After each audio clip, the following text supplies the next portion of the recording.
In the video, NEET previous year questions from mutation பார்க்க போறோம். So the first question NEET 2025 ல கேட்டிருக்காங்க.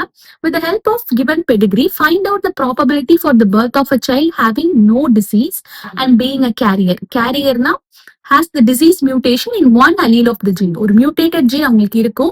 ஆனா அந்த disease அவங்களுக்கு express ஆயிருக்காது. அவங்க தான் carrier. Okay. In F3 generation.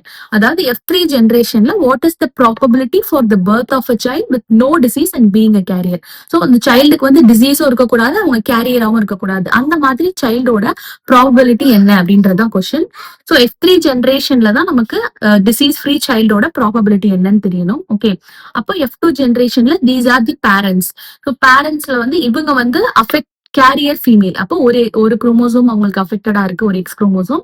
வேற திஸ் இஸ் அஃபெக்டட் மேல். அஃபெக்டட் மேல்னா ஒரு எக்ஸ் குரோமோசோம் வந்து கேரியரா, ஸோ அவங்களுக்கு ஒரு எக்ஸ் குரோமோசோம் தான் இருக்கும். அந்த குரோமோசோம் வந்து அஃபெக்டடா இருந்ததுன்னா they will inherit the disease. Okay, so இந்த மாதிரி இருப்பாங்க. அப்போ இவங்களுக்கு இந்த 2 கோடு கொடுத்திருக்கிறது என்ன அர்த்தம்? Mating between the relatives.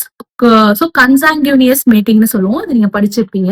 Okay, இந்த கசின்ஸ். ஓகே, சோ இப்ப வந்து இவங்க ப்ரோஜெனி பாத்தீங்கன்னா this X0 and X0. So ரெண்டுமே அஃபெக்டட் ஜீன் இருக்கும் ஒரு ஃபீமேலுக்கு. ஸோ அஃபெக்டட் ஃபீமேல் இருப்பாங்க. And this X0, this Y. So ஒரு மேல் வந்து அஃபெக்டடா இருப்பாங்க. And this X and this Y. So ஒரு XY ஒரு அன்அஃபெக்டட் மேல் இருப்பாங்க. And this X and this X0 ஒரு கேரியர் ஃபீமேல் இருப்பாங்க.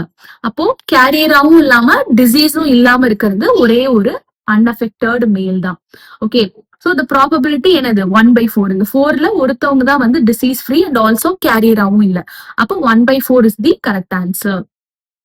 Okay, then which of the following occurs due to the presence of autosome linked dominant trait in கேட்டிருக்காங்க? The answer is myotonic dystrophy. So the sickle cell anemia and thalassemia பாத்தீங்கன்னா the autosome linked recessive disease, whereas hemophilia sex linked recessive disease. So myotonic dystrophy தான் autosome linked dominant disease. Okay, then if a colorblind female na ரெண்டுமே அவங்களுக்கு affected gene இருக்கு, marries a man whose mother was also colorblind. so மதரும் அவங்களுக்கு colorblind அப்படின்னா அப்போ அந்த சன்னும் வந்து colorblind-ஆ தான் இருப்பாங்க. ஏன்னா ஒரு எக்ஸ் குரோமோசோம் வந்து சன்னுக்கு வந்து மதர் இருந்து வரும் இல்லையா, அது வந்து affectedனா அப்போ ஃபாதரும் colorblind தான். அப்போ இவங்க progeny எல்லா X குரோமோசோமும் affectedன்றதுனால what are the chances of her progeny having color blindness னு கேட்டிருக்காங்க இல்லையா. அப்ப 100% சான்ஸ். எல்லா எக்ஸ் குரோமோசோமும் ஃபாதர் மதர் ரெண்டு பேருக்குமே அஃபெக்டடா இருக்கிறதுனால 100% chance of the progeny having color blindness. Option D is the correct answer. Students, இந்த வீடியோ உங்களுக்கு யூஸ்ஃபுல்லா இருந்தா kindly subscribe my channel. Thank you.